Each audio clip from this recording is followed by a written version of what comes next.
Assalamualaikum warahmatullahi wabarakatuh. Salam waras ya. Salam dari rakyat jelata. Salam dari pembenci korupsi nomor satu di Indonesia. Kita ingat ya debat capres ya kemarin ya, masih terngiang-ngiang di pikiran kita ya. Ada yang salah satu paslon itu mengatakan dia akan menempatkan Nusa Kambangan menjadi penjara para koruptor ya. Didukung sama wakilnya ya, yang tentunya ahli hukum ya, dan dia akan menegakkan ya KPK itu ya, atau pemberantasan korupsi setegak-tegaknya ya. Tapi apa yang terjadi ya, kenyataannya ya, masyarakat kita ini kurang respon ya, tidak mendukung ya. Boleh dikatakan sama sekali tidak mengharapkan ya, apakah rakyat kita itu mau ya pemberantasan korupsi itu ya. Ya bisa kita lihat dari kenyataan yang ada ya, bahkan rakyat pun ya ikut menikmati korupsi itu ya, sogokan-sogokan ya, sebelum pemilu ya, yang berupa bingkisan ya, berupa bansos ya, berupa serangan pajar ya. Malah rakyat kita itu mendamba-dambakan ya, marah kalau tidak dibagi gitu ya, seperti itu ya. Jadi itu artinya apa? Rakyat kita ini belum siap ya untuk korupsi itu terberantaskan.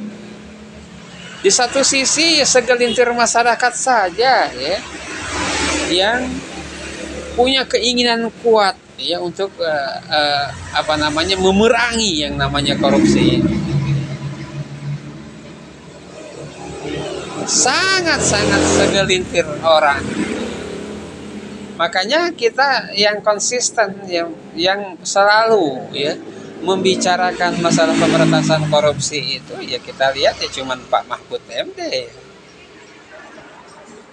yang nyata-nyata ya sering dia mengungkapkan masalah pemberantasan korupsi. Yang lain ya sibuk mengatakan perubahan. Apanya yang dirubah ya? Selagi korupsi terus ya nggak bisa ada yang dirubah ya. Contohnya pemilu saat ini ya. Karena korupsi lah makanya jadi pemilu yang terburuk yang pernah ada ya. Pemilu yang terbobrok ya, terusak ya, curang ya yang pernah ada ya semenjak adanya pemilu di negeri tercinta ini. Itu karena apa ya? Karena korupsi ya. Korupsilah biang keladinya. Kenapa sih ya? Orang banyak yang mengatakan curang, tapi nggak banyak orang yang mengatakan bahwasanya pemicunya atau penyebab utamanya adalah korupsi. Kalau nggak ada korupsi ya nggak bisa akan terjadi seperti ini. Curang itu kenapa bisa mencurangi KPU, Bawaslu itu bisa mau curang? Karena ada yang nyuruh. Yang nyuruh juga kalau sekedar disuruh ya kan dia nggak bakal mau, karena ada sogokan ya, suap yang besar, miliaran bahkan triliunan. Ya mau ya, makanya dari atas sampai bawah gitu ya, dari istana sampai ke RT gitu ya, kepala desa, polisi, tentara, semua instansi gitu ya, karena ya ada pelicinnya. Kalau nggak ada pelicinnya mana mau ya. Makanya saya katakan ya, banyak orang yang mengatakan seperti profesor gitu ya, gimana mau melaksanakan demokrasi karena pendidikan masih eh, mayoritas kelas 7 ya. Kok menyalahkan pendidikan ya? Yang korupsi itu aparat kok, yang korupsi itu ASN, yang korupsi itu pemerintah. Kok pendidikan rakyat yang disalahkan?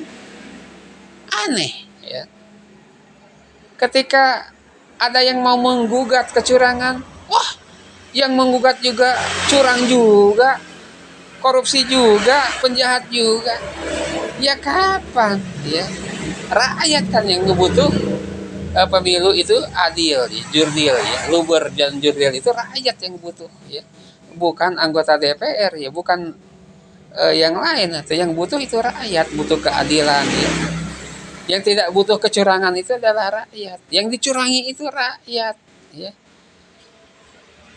Itu ya. Jadi kita berpikir jernih coba ya. Jadi ketika kita bicara curang-curang ya, yang menyebabkan curang itu apa ya?